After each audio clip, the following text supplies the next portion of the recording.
Hi everyone, my name is Sunny Usoro.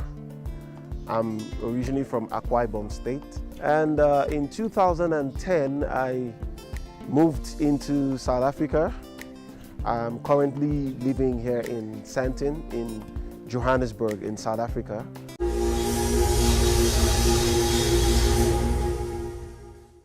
I was born in the city of Port Harcourt, where I went through my education from nursery, primary, secondary and university. From nursery school, Faith Baptist Nursery and Primary School, and I studied in Brereton College, Port Harcourt. I was a science student, and then I went into studying electrical electronics engineering in the University of Port Harcourt. And down the line, in my third year in the University of Port Harcourt, I moved into chasing my dream, which is fine and applied arts.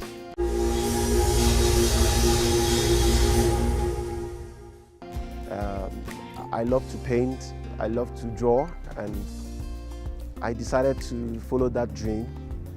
And for the past 15 years, it's what I have been doing and focusing on as a career. Okay.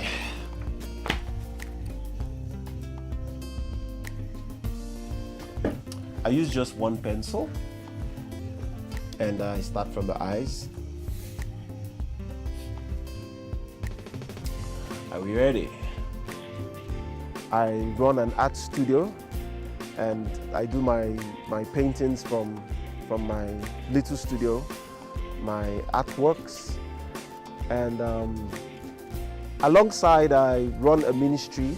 It's called The King's House, which was registered in 2012. It's a non-denominational fellowship of where Christians come together and we gather and we pray and we go out and reach out to people and minister to people's lives and all that. Talking about my art, I've done paintings for quite a number of people and quite a number of presidents, like the president of Ghana, the president of Zambia, and a lot of celebrities and actors, both from America and South Africa and Nigeria. The big portraits I have here is a portrait of a lady. It's a work for a client. It was just done in a day. I decided to work with pencil on canvas, shading pencil on canvas. It's quite challenging to work on canvas, to work with pencil on canvas, because the canvas tend to absorb the lead from the pencil, and you just have to keep rubbing it, and until it finally comes out. And then this other sketch that I have here is a work of a couple. I've got some other work here. This is a self-portrait of me that was done in 2012. Here I have a portrait of Barack Obama, which was done in 30 minutes. And I've got another self-portrait here, which was done in less than 30 minutes. And they're just works that I carry as samples, and then from time to time I have sketches of people, because they always send their pictures through on WhatsApp, and I do the sketches and they come pick them up. So here are the sketches of people that I have, the other drawings of people that I have. This one as well.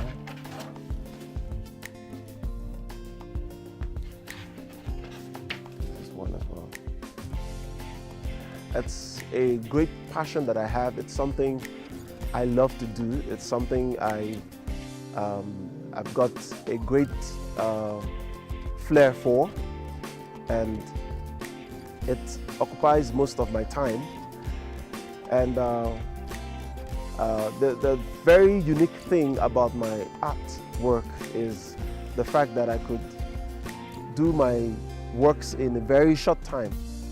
You know, I do pencil portraits in 30 minutes. Most of the time I do sketches at the mall, and I do portraits of people, portraits of families, you know, and a lot of people love my work all over South Africa.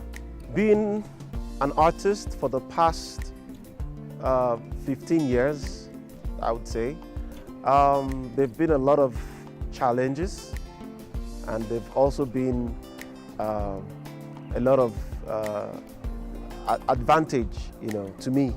Between 2008 and 2010, I used to live in Accra, Ghana, and that was where I really started going deep into marketing my work and taking my business professionally, and getting a lot of people to buy my works. You know, I did portraits for people at the mall where I used to sketch portraits of people, and initially I didn't used to do live portraits, and so I had the challenge of having to do portraits of people that I didn't have their pictures, you know, on the spot, until I mastered the art of sketching from live, and people usually come and sit at the mall, and I have their portraits done from live. I had challenges of people refusing to take their work, but it's just a few number of people that I've had those challenges with. One of the biggest struggles of art is the fact that art is expensive for people to pay for, and also it's not appreciated by a huge number of people. You know, even those who would appreciate it might just look at it as just every other thing. But the real appreciation of art, you know, is only by a few number of people. And so I had to make my work in such a way that it could cut across the common people who may not have that much to pay for an art piece. And so I decided to major on pencil portraits, and I had to do things that did not demand a lot of cost and a lot of time, and then yet affordable. And then coming into South Africa, I can remember when I started doing portraits of people in South Africa, I had to go to restaurants, I had to speak to the shop owners, and I had to get somewhere to sit and do portraits of people, you know. And with time, I got people responding. Then a lot of people got to know where to meet me and what I do. Yeah, I would say it's been a challenging journey for me, but I'm still heading on, I'm still moving, I'm still getting better. And the number of people that know what I do would rise on the increase, you know. But I look at all of this as part of the hurdles of business.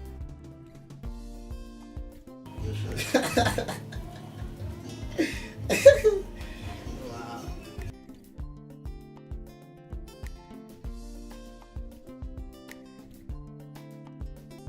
Awesome. Thank you very much. You're welcome. In my leisure time, I love to cook, and then I love to watch movies. I like home movies. I love Black American movies, love stories, comedies. I love going to the movies. I love meeting new people. And so part of my leisure also, I like to go on the internet. I love to meet people. I love to network with people and socialize.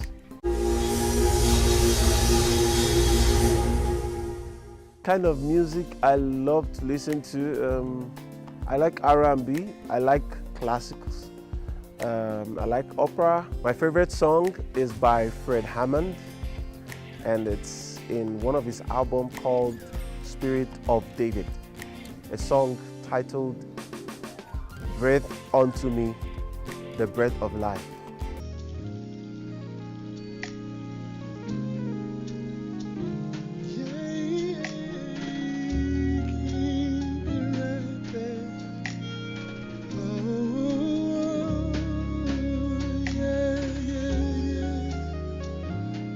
Into me, oh Lord.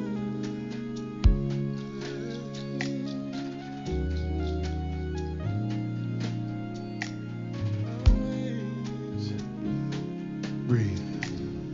Breathe into me, oh Lord, the breath of life, so that my spirit would be whole, and my soul may rise. Breathe into me, oh Lord, day by day.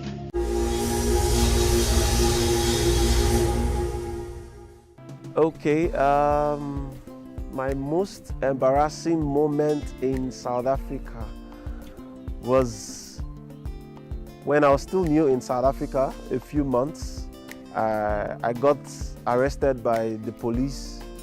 They asked me to present my immigration status, and I presented to them, and they believed that it wasn't correct, or it wasn't original, and I was taken into the cells, and I was in the cell for a couple of days, about 2 weeks to be precise, and eventually they discovered that I had my papers right, and I was released.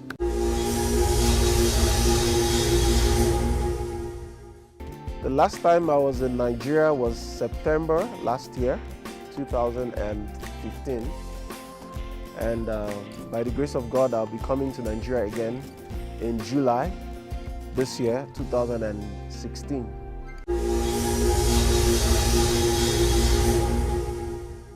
One of the things I believe, which each and every one of us know that needs to be improved is electricity, because electricity supplies life to everything. It makes everything alive in terms of technology, and it will help the country's economic growth if the electricity supply is being well improved. I want to say to every artist who's interested in coming to do the same business in South Africa, first of all, what you must do is have a good marketing strategy, because you could be a very good artist, and if you're not well marketed, you could be a struggling artist, but though a very good artist.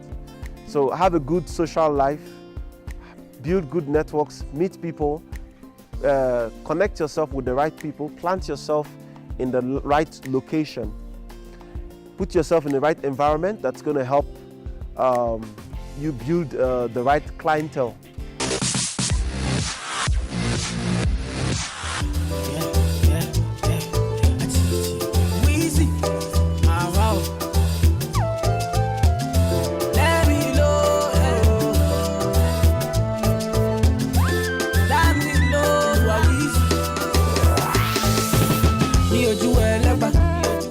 They know my story. From old dog studio, I be hustle to work. Say, do a legba, me and Siri. From old dog studio, we been hustle to work. Say, do a legba, my people dead, my people suffer. Them they pray for blessing. Hey, do a legba, my people dead.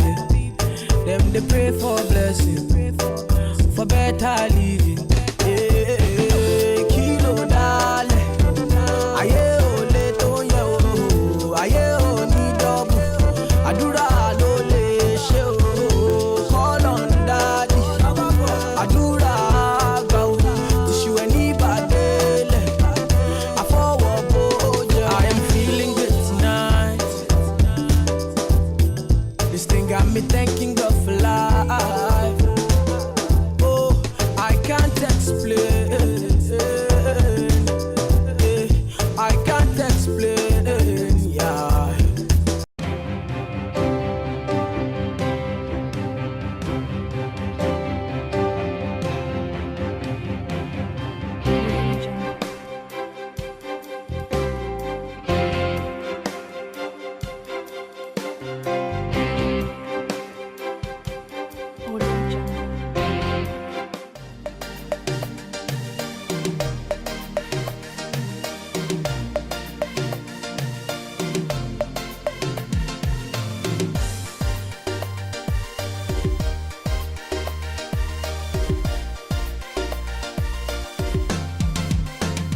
Ifẹ̀ ni orísun ayé, ìlú àṣà o, ìlú ẹ̀sìn, gbogbo Yorùbá ẹ káre fẹ́, kẹwàá lọ́wọ́ àtàyébá tó jọjú.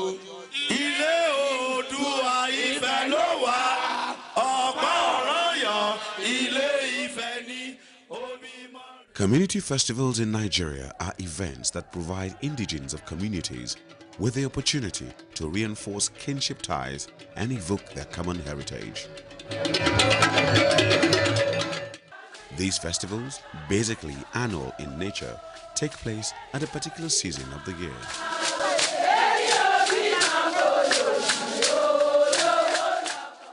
It is characterized by mass return of indigenes in diaspora to celebrate with their kith and kin at their place of origin. An example of these festivals is the 2008 Olojo Festival in Ile-Ife, Osun State, Nigeria. Ile-Ife is regarded among the Yoruba tribe as the cradle of the human race and indeed the house of Odudua, the progenitor of the Yoruba race. Today, the Yoruba race has come together to their ancestral home to celebrate the Olojo Festival. According to Yoruba mythology, Olojo Festival, which translates as the Owner of the Day Festival, is celebrated annually by the Yorubas to commemorate the descent of Odudua from heaven into Ile-Ife, where he established the first Yoruba kingdom. Olojo is carved out as a major cultural fiesta in the year to remember not only Almighty God, the Supreme Being, but all other gods who we accept as our ancestors. The Olojo Festival always draws a large gathering of Yoruba descendants to Ile-Ife. The following day reveals the true essence of the Olojo Festival, the day that the Oni wears a crown that, according to the people, was handed by Odudua himself. On this day, the Oni appeared after several days in seclusion in suppliance to Odudua for the progress of the people. Before the Oni's appearance, these women, mostly relatives, engage in the spiritual cleansing of the palace with their sweeping.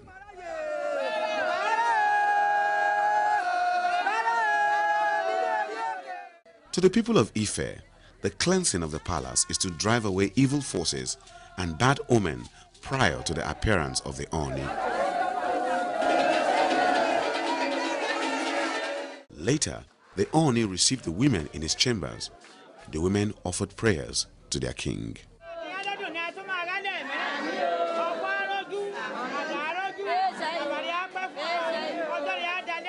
We have two major lines that we follow to anywhere we are.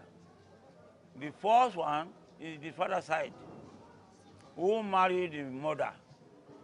The second one is the mother side, who begat the Oba. So those two sides are very important. They must equally come and worship him, pray for him. At noon, the anticipated time arrived. The time for the Oni to put on the crown inherited from the spiritual father of the Yorubas. These are the legendary Loko or native emissaries getting the people ready for the Are crown. Here he comes, the Alaelua, Oba Okwade Shijuade, with the Are crown inherited from Odudua on his head. To his subject and many Yorubas, this man is no longer human. He is now an Orisha, a god. For the people believe that once the crown is on the Oni's head, he becomes one with Odudua. As with tradition, the Oni led his mammoth subject to the shrine of Ogun, the Yoruba god of iron. He cared for us, we too we care for him.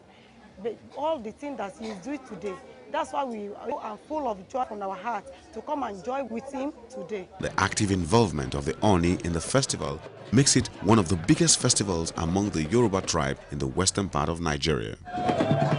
Little wonder it attracted the presence of the Emir of Kano, the Esama of Benin Kingdom, top political office holders, tourists, researchers, the media, and many more people from other fields of human endeavor.